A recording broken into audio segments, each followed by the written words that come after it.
ನಮಸ್ಕಾರ ಎಲ್ಲರಿಗೂ. ಇವತ್ತು ಹೈದರಾಬಾದಿಂದ ಹುಬ್ಳಿ ಹೋಗ್ತಾ ಇದ್ದೆ. ಸ್ವಲ್ಪ ಜನ ಅಮ್ಮಗಳಿಗೆ ಭೇಟಿಯಾಗಿದ್ದೀನಿ ಇಲ್ಲಿ. ಅವರು ಗೋಕರ್ಣ ಟ್ರಿಪ್ ಮಾಡಕ್ಕೆ ಹೋಗ್ತಾ ಇದ್ದಾರೆ. ಸೊ ಅವ್ರಿಗೆ ಒಂದು ಮಾತು ಕೇಳಿದ್ದೆ, ಲೈಫ್ ಬಗ್ಗೆ ಹೆಂಗಿರಬೇಕು, ఈగిన జనరేషన్ బాగా స్పాయిల్ ఆಗಿದೆ ಅಂತ. సో ಅವ್ರು మాట్లాడతారే ನೋಡಿ. నమస్కారం. నేను ఇప్పుడు హుబ్లీ వెళ్తున్నాము. గోకర్ణము అటు సైడ్ కర్ణాటకలో అవన్నీ చూడడానికి వెళ్తున్నాము. తర్వాత ఇప్పుడు మేము విజయ్ గారిని కలిసాము. తను యువత గురించి మాట్లాడమని చెప్పారు. కానీ ఈ రోజుల్లో యువత చాలా పాడైపోయిండ్రు. మరి ఎందువల్లనో అది అర్థం కావట్లేదు. ఎందువల్ల అంటే మొబైల్స్ వల్ల. ఈ మొబైల్స్ చిన్న పిల్లప్పటి నుంచి 1 ఇయర్ బేబీ నుండి అందరికీ మొబైల్సే కావాలి. పుస్తక పఠనం లేదు, పెద్దవాళ్ళు చెప్పే మాటలు వినడం లేదు. తర్వాత ఇప్పుడు ఏమంటున్నారంటే, మేము చిన్నగా ఉన్నప్పుడు మా ఏజ్లో మా పెద్దవాళ్ళు చెప్పే మాటలను వాళ్ళనే ఫాలో అయ్యేవాళ్ళము. తర్వాత తాతయ్యలు చెప్పే కథలు వినేవాళ్ళము. ఇప్పుడు కథలు లేవు, పుస్తకాలు చదవడం లేదు. ఎంతసేపు ఫోన్లతోనే కాలం గడిపేస్తుండ్రు. దానివల్ల ఏమైపోతుంది, యువత మొత్తము పాడైపోతుండ్రు. కొంతమంది ఏం సలహాలు ఇస్తారంటే, మనము చిన్నవాళ్ళను పిలుచుకొని మీరు మంచి మంచి విషయాలు వాళ్ళకు చెప్పండి అంటున్నారు.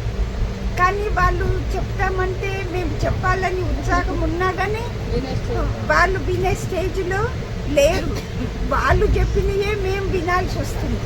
ఇప్పుడు ఆ స్టేజ్కి వచ్చాం. దానివల్ల ఏమైపోతుంది అని అంటే, అన్ని హత్యలు,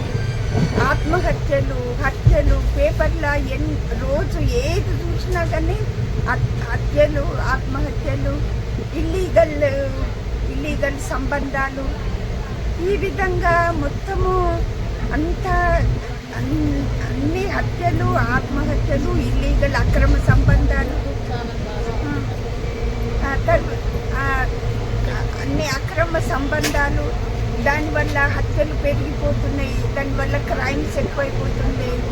తర్వాత పోలీసు వాళ్ళకు కూడా పని ఎక్కువైపోతుంది. అందువల్ల ఈ విధంగా ఇంతకుముందు దీనికి కారణం ఏంటి అని అంటే, ఎంతసేపు నీడ్స్ ఎక్కువైపోయినాయి.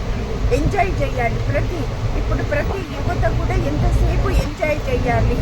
తర్వాత వన్ నైట్లో ఒక రాత్రిలో మిలియనర్స్ అయిపోవాలి. డబ్బు కావాలి ఎంజాయ్ చేయడానికి. వాళ్ళకి దేనికంటే ఎంజాయ్ చేయడానికి వాళ్ళకు డబ్బు కావాలి. ఎంతసేపు డబ్బు.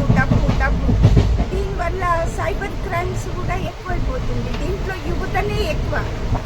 చైన్ స్నాచింగ్, తర్వాత చెడ్డీ గ్యాంగ్ అని, తర్వాత సెల్లో మోసం చేసి డబ్బు లాగడము, ఇదంతా కూడా చాలా ఎక్కువైపోతుంది.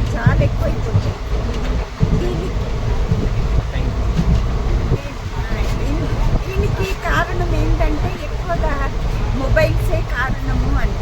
మొబైల్స్ లేకుంటే వాళ్ళు బ్రతకలేరు. అట్లా అయిపోయిందన్న. Thank you.